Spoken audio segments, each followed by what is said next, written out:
Hi, this is Nick in the Edible Schoolyard Kitchen. I'm here with a short how-to video for basic knife cuts. Today, I'm going to show you how to dice, slice, mince, julienne, and chiffonade.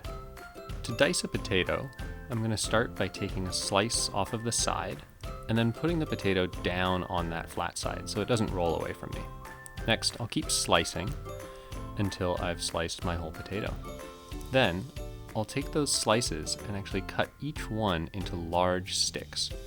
You want the width of the sticks to be about the same as the width of the slice. Once you have a couple of those, you can stack them up together, line them up, and then cut it into cubes. And there you have a nice large dice.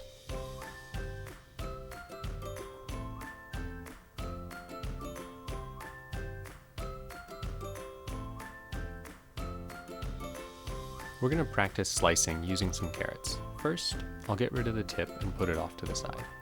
You'll notice I'm slicing at an angle, so I end up with ovals instead of rounds. I'm holding the tip of the knife down firmly on the board, and then rocking the knife up and down while sliding it back and forth. You'll see I'll use the claw hand to hold the carrot to protect my fingertips.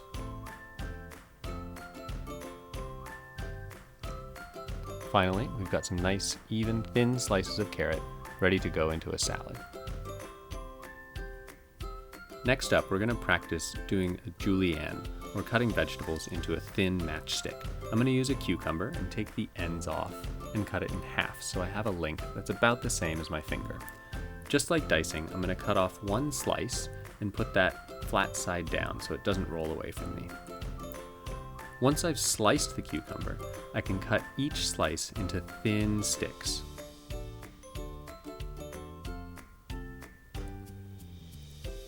Or I can stack all of the slices up and cut them all at once, so it goes a little bit faster.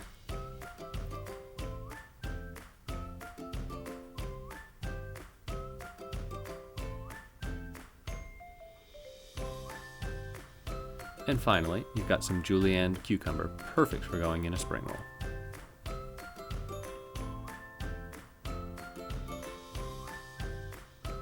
The final knife skill that we're going to practice is chiffonade, or cutting greens into ribbons. This is also used for herbs. Here I've got some collards from the garden, and I'm going to start by taking the stems out, just by pinching the stems and pulling. Once I have all my leaves, I can stack them up, cut them in half, and stack them again. Then, I'll roll the greens into a tight roll. Once the greens are rolled, I can slice that roll to make even ribbons of greens. Here we've got some chiffonaded collard greens, perfect for going in a soup or a stew.